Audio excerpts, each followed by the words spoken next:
El nuevo misil de crucero del ejército ucraniano es 2,5 veces más largo y de 4 a 5 veces más pesado que el moderno Tomahawk. La capacidad de estos artefactos es crucial para superar la defensa antiaérea enemiga. Y aquí, a primera vista, el Flamingo ucraniano parece estar en desventaja. El misil de crucero estadounidense tiene una sección transversal efectiva de 0.1 metros cuadrados. ¿Cuál podría ser la del Flamingo? Por ejemplo, en el dron Tu-141 Stritch, este valor es de 1.5 metros cuadrados. Claro, la configuración del Flamingo y el Stritch es distinta, pero sus dimensiones declaradas son casi iguales. Ambos aparatos tienen la toma de aire en la parte superior del fuselaje, lo que aumenta seriamente su visibilidad. La tobera abierta del motor también afecta la visibilidad por radar. Parte del fuselaje del Flamingo es de material compuesto, que bloquea la señal distinto a la aleación de aluminio del Stritch. Sin embargo, la parte superior del revestimiento del motor del producto ucraniano está hecha de duraluminio debido a la alta temperatura alrededor del motor turborreactor. Parece que ingenieros ucranianos, con licencia británica u otra, crearon un misil de crucero con gran superficie de dispersión similar a un avión, pero sin maniobras evasivas, como un avión. Este misil de crucero es un regalo para la defensa antiaérea rusa, ya que cualquier sistema soviético puede derribarlo. Pero no comparé el Flamingo y el Tu-141 Stritch por nada que el sombrío genio ucraniano convirtió en un dron de ataque. Porque el asunto es que incluso el Tu-141 Stritch lograba superar la defensa antiaérea escalonada rusa y atacaba no solo instalaciones de poca importancia, sino a aeródromos con aviación estratégica. Así, el 5 de diciembre de 2022, el Ministerio de Defensa ruso informó que un dron soviético modificado Tu-141 llegó al aeródromo de Diaghilevo y fue derribado. Claro, pero sus restos cayeron sobre un camión cisterna que explotó y dañó el fuselaje del Tu-22M3. Otro caso del uso de los Stritch ocurrió en la base aérea Engels II, donde supuestamente 2 Tu-95 fueron dañados. Las cámaras de vigilancia captaron la llegada de los Stritch al aeródromo. El uso de viejos Tu-141 soviéticos modificados en estos aeródromos fue confirmado después en un documental por la Dirección Principal de Inteligencia del Ministerio de Defensa de Ucrania. Más tarde, en la mañana, un Stritch llegó igual a otra base rusa, Engels, en Saratov. La explosión fue captada por una cámara de vigilancia en el distrito vecino. 2 bombarderos portamisiles Tu-95 resultaron dañados. Tanto Diaghilevo como Engels están a 500 kilómetros de la frontera ucraniana. Es la primera vez que los nuestros llegan tan lejos. Es decir, se puede afirmar con un alto grado de certeza que a Rusia le será difícil interceptar objetivos como el misil de crucero Flamingo. Pero queda la pregunta, ¿por qué si fue anunciada hace más de un mes, el misil casi no se utiliza? Solo se ha confirmado públicamente un episodio. Analistas de inteligencia de fuentes abiertas, especialmente el canal de Telegram Okogora, registraron un ataque a una base fronteriza del Servicio Federal de Seguridad cerca de Armiansk. El cráter de unos 13 metros indica que fue causado por un misil de crucero con una ojiva de cerca de 1 tonelada. En las fotos, los edificios parecen pequeños hangares de lámina roja, pero es una percepción errónea de su escala. Compárenlos con los autos que están al lado. La longitud del casco quemado es de 30 metros, como un edificio de 10 pisos acostado de lado. El impacto fue serio y por la forma del cráter del misil fallido es claro que no fueron drones. Entonces, resulta que el misil de crucero Flamingo sí está en el arsenal de Kiev y es capaz de alcanzar donde se necesita, aunque no siempre lo logre. Aunque, por lo que parece, su producción por ahora sigue siendo limitada. Entonces surge la pregunta, ¿por qué anunciar el producto antes y dar tiempo al enemigo para prepararse al nuevo reto? Sin pretender tener la verdad, vamos a reflexionar sobre esto. Ahora, sobre los ataques a la infraestructura energética, en particular por parte de Ucrania. Durante mucho tiempo, hasta hace un par de años, no tomamos ninguna medida relacionada con la infraestructura civil. Y durante mucho tiempo, especialmente en el periodo de invierno, soportamos mucho cuando las fuerzas ucranianas atacaban constantemente nuestros objetos energéticos. Después de eso, empezamos a responder. La mentira, por supuesto, puede ser diferente, pero esta mentira de Putin simplemente causa repulsión. El jefe de una potencia nuclear miente como un erizo cobarde. Rusia empezó a aterrorizar a civiles ucranianos, dejándolos sin luz desde septiembre de 2022 tras la expulsión de su ejército de mercenarios de la región de Kharkov. El 11 de septiembre se atacó la central termoeléctrica número 5 de Kharkov, iniciando así la destrucción deliberada de la infraestructura energética. Eso siguió por más de 3 años con breves pausas, hasta el último ataque masivo al sector energético ucraniano el 15 de enero de 2025. Ucrania atacó por primera vez refinerías de petróleo rusas en enero de 2024 y estos ataques continuaron hasta febrero de 2025. Y luego llegó la calma. En marzo, el Kremlin presentó un documento que decía ser resultado de un acuerdo con Donald Trump. Se mencionaba una moratoria para ataques a infraestructura crítica como refinerías, plantas eléctricas, gasoductos, estaciones de bombeo y plantas nucleares. Donald Trump también confirmó el acuerdo en su publicación. Pero permítanme recordarles que, como siempre, Rusia fue la primera en violar la moratoria. El 15 de junio atacaron la refinería de Kremenchuk y una estación de gas en Odessa. Es cierto, no tocaron la generación eléctrica. Pero a partir de agosto de este año, las fuerzas de defensa de Ucrania volvieron a atacar regularmente las refinerías de petróleo rusas. Al grabar este video ya habían dañado 13 plantas. Rusia solo ha atacado la central termoeléctrica de Tripilska y no ha afectado más al sector energético. Es curioso, ¿por qué? Las fuerzas de defensa de Ucrania no solo atacan refinerías de petróleo. El asunto es que en el conducto por donde se transporta el petróleo crudo o los productos derivados se debe mantener regularmente una cierta presión. Por eso, cada 100 o 200 kilómetros en la ruta del oleoducto se colocan estaciones de bombeo para aumentar la presión en la tubería subterránea, para que el líquido fluya en ella y no se estanque.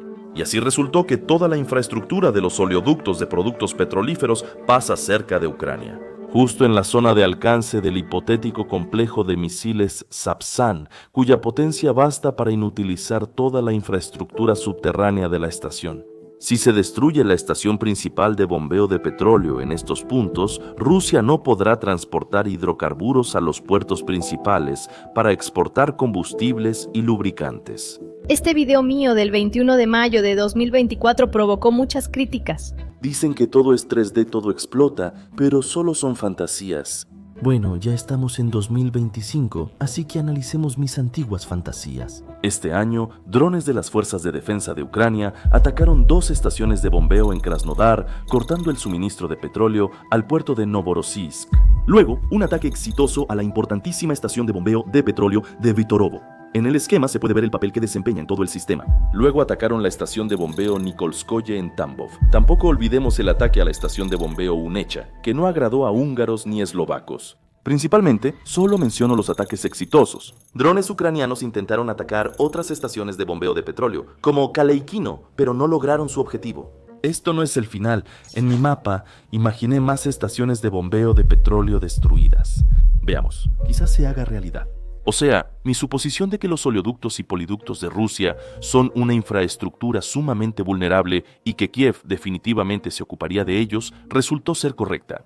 Pero lo principal es que esto realmente causó problemas, de lo cual hablan abiertamente en Transneft. Lo digo porque no solo estamos viendo ataques a las estaciones de bombeo de petróleo, sino también la eliminación sistemática de toda la infraestructura de entrega de hidrocarburos.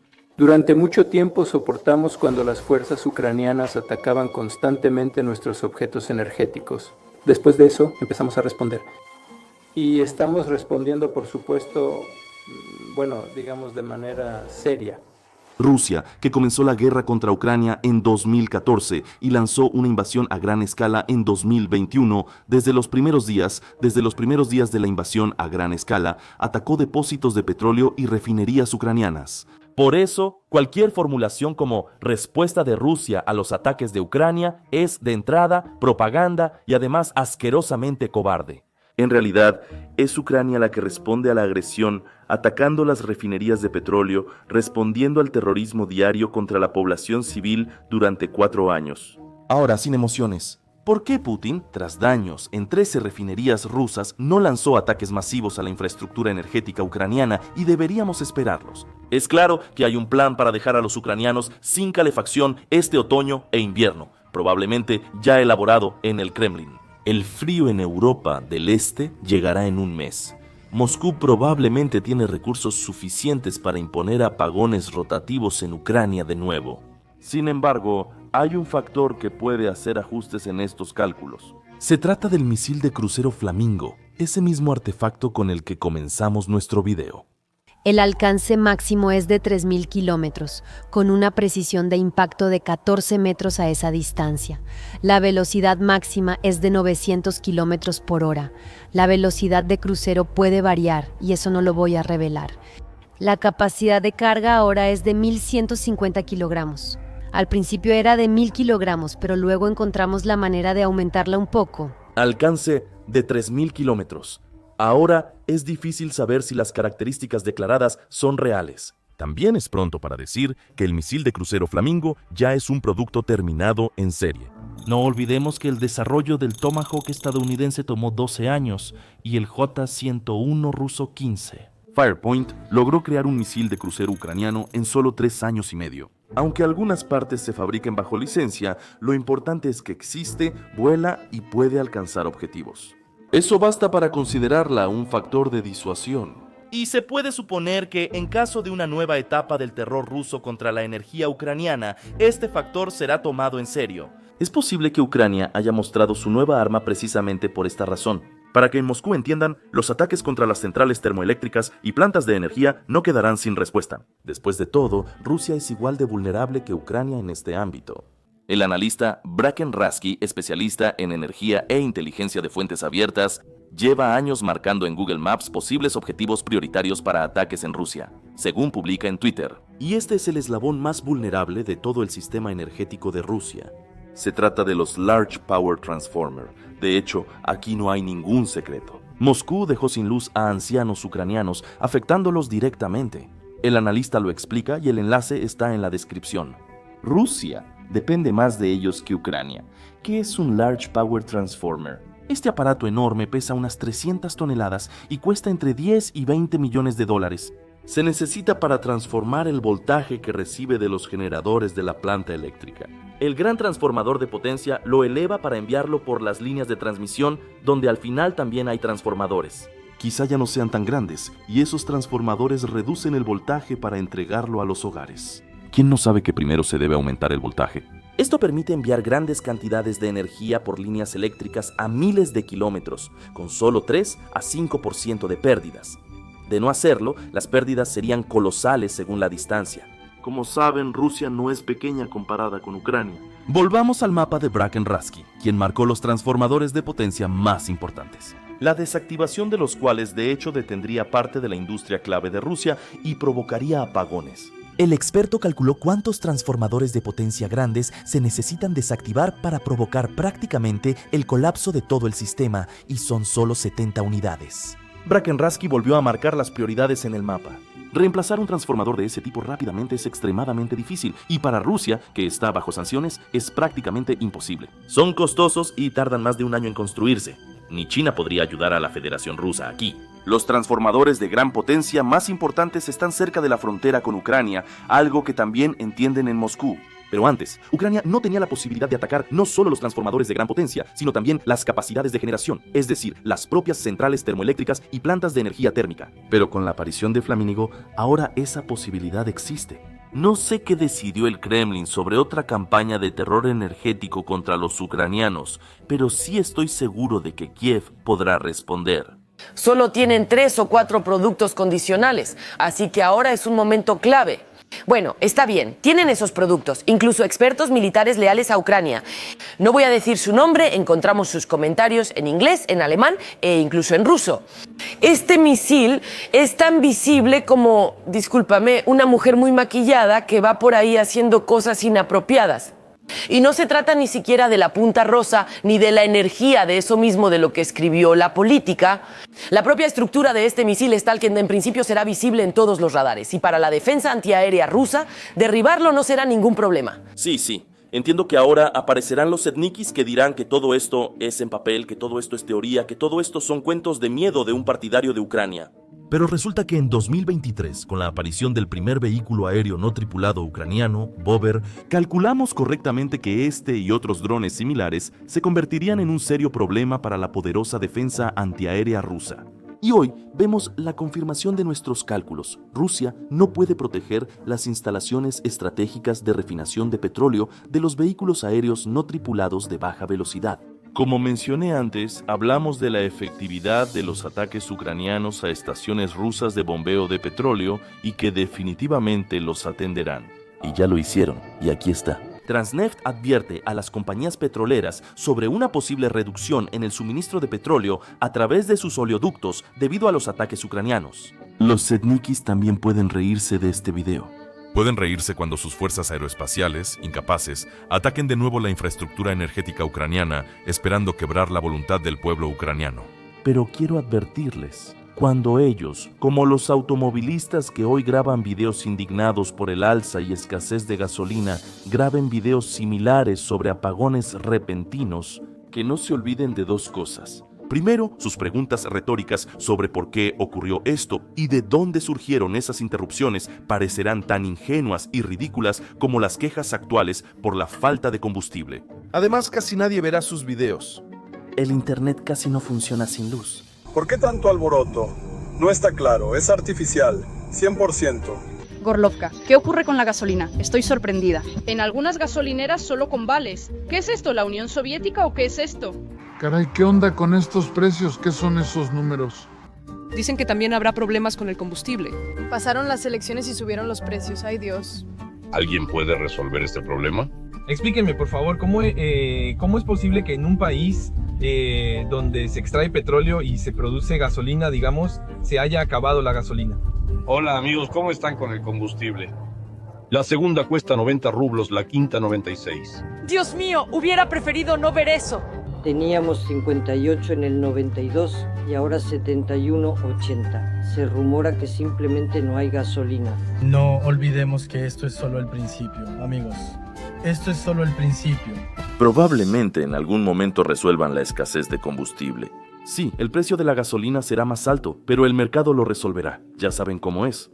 Al mismo tiempo, no hay que ver los ataques a la refinería de petróleo únicamente como un intento de crear una crisis en el mercado de combustibles y privar al Kremlin de parte de sus ingresos. El problema es más profundo, la destrucción de la capacidad de refinación de petróleo y, lo más importante, de las estaciones de bombeo de petróleo, crea en Rusia un excedente de crudo que no se puede vender y que simplemente no tiene a dónde ir. Reuters lo informa en su artículo. Aquí se incluye tanto la pérdida de la capacidad de bombearla de manera continua a través de los oleoductos como la falta de terminales petroleras capaces de almacenar el oro negro crudo. Y esto lleva a una reducción en la producción, como lo declaró directamente Transneft. ¿Pero qué significa una reducción en la producción? Eso significa cerrar pozos que luego será imposible o extremadamente costoso reactivar. Lo que quiero decir es que poco a poco la Federación Rusa no solo está perdiendo ingresos extraordinarios, sino también parte de sectores industriales críticos. Los golpes a Rusia no deben verse solo desde la economía a corto plazo, sino como una socavación estratégica de sus cimientos.